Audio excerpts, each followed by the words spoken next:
यार कितना टाइम लगता है चालू होने में। हेलो दोस्तों, स्वागत है आपका हमारे आज के सेशन में। अगर अभी तक आपने हमारे चैनल को सब्सक्राइब नहीं किया है तो प्लीज़ हमारे चैनल को सब्सक्राइब करें और वीडियो को इन तक ज़रूर देखें। आज हम संगठन के बारे में चर्चा करेंगे। व्हाट इज ऑर्गेनाइजेशन, यानी संगठन क्या है। जैसे कि आप सभी जानते हैं और यूज भी करते हैं, संगठन क्या होता है। संगठन एक व्यक्तियों का समूह होता है और एक विशेष उद्देश्य के लिए बनाया जाता है, जो कि संस्थाओं से बधे हुए कुछ ऐसे सामान्य लक्ष्य उद्देश्य होते हैं जिनको प्राप्त करने के लिए संगठन की जरूरत पड़ती है।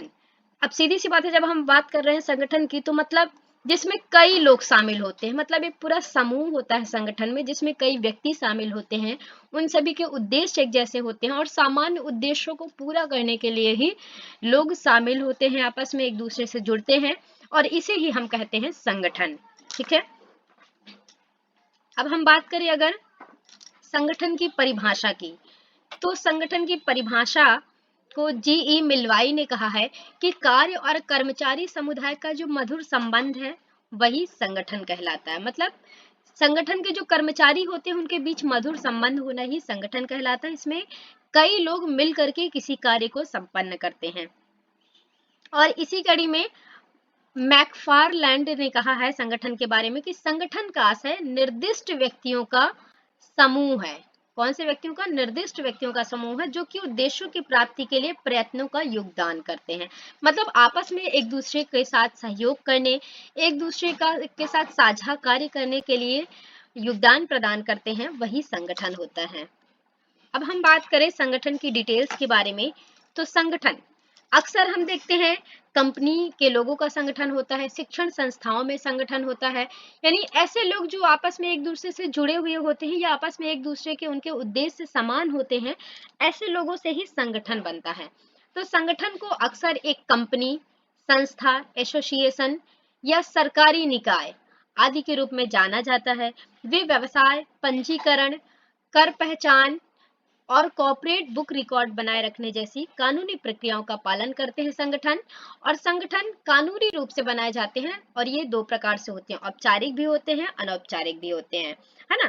तो ऐसा संगठन जिसमें कि कोई भी उद्यम या कोई भी व्यवसाय में काम करने वाले सभी कर्मचारी आपस में एक दूसरे के प्रति जिम्मेदार होते हैं, अधिकार रखते हैं और आपसी रिश्तों में स्पष्ट रूप से एक दूसरे का सहयोग करते हैं।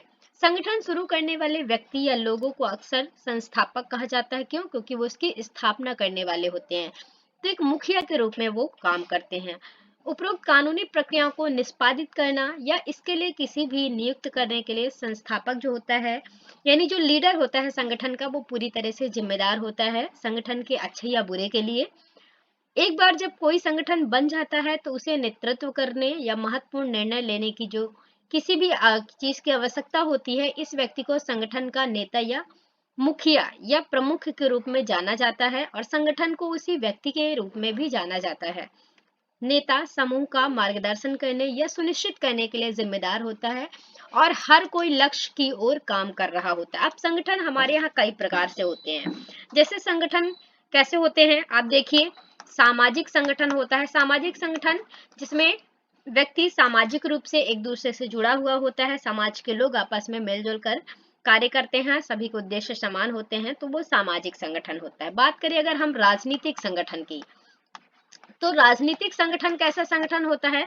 जो कि राजनीतिक प्रक्रियाओं में भाग ले रहे जो व्यक्ति होते हैं वो आपस में जुड़े हुए होते हैं इस संगठन में और इन सभी का उद्देश्य एक जैसा होता है। तो राजनीतिक उद्देश्य को प्राप्त करने वाले व्यक्ति राजनीतिक संगठन का निर्माण करेंगे। अब बात करें अगर हम आर्थिक संगठन की, तो आर्थिक संगठन कैसा संगठन होता है?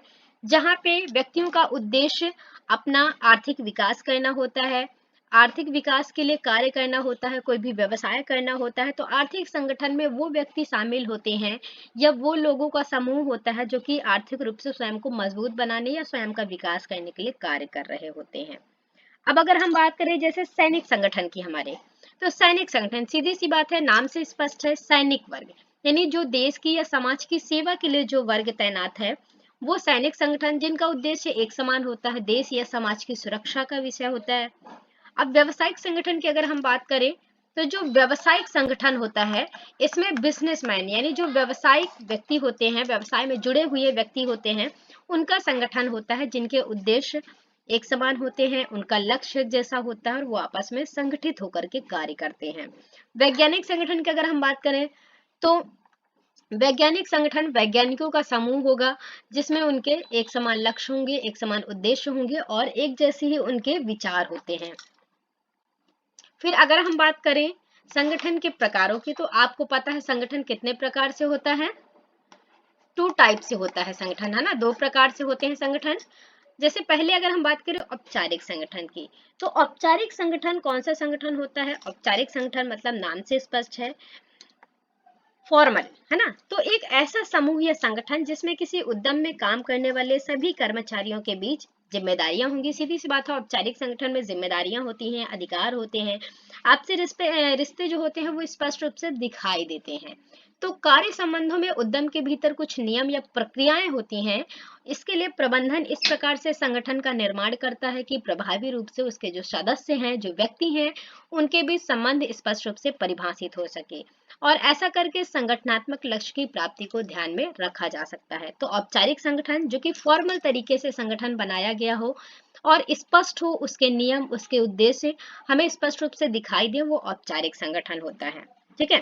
अगला बात करें अगर हम अनौपचारिक संगठन की, तो सीधी सी बात है, ये नाम से ही स्पष्ट है, इनफॉर्मल, जिसमें कि इसके उद्देश्य स्पष्ट नहीं होते हैं। जो लोग संगठन से जुड़े होते हैं उनमें आपस में औपचारिक संबंध नहीं होते हैं। तो इस प्रकार का संगठन जो है वो मनुष्य की सामाजिक प्रकृति से उत्पन्न होता है और इसके अलावा प्रबंधन अनौपचारिक संगठन को नियंत्रित नहीं कर सकता, क्योंकि उनके सबके अपने विचार होते हैं, उन पर किसी का कंट्रोल नहीं होता है।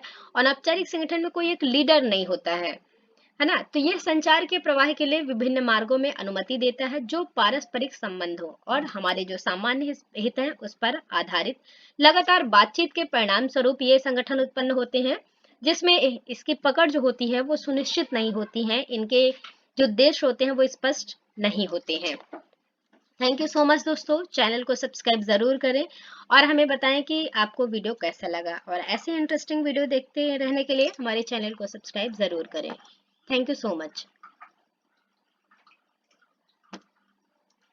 ठीक था कि नहीं था?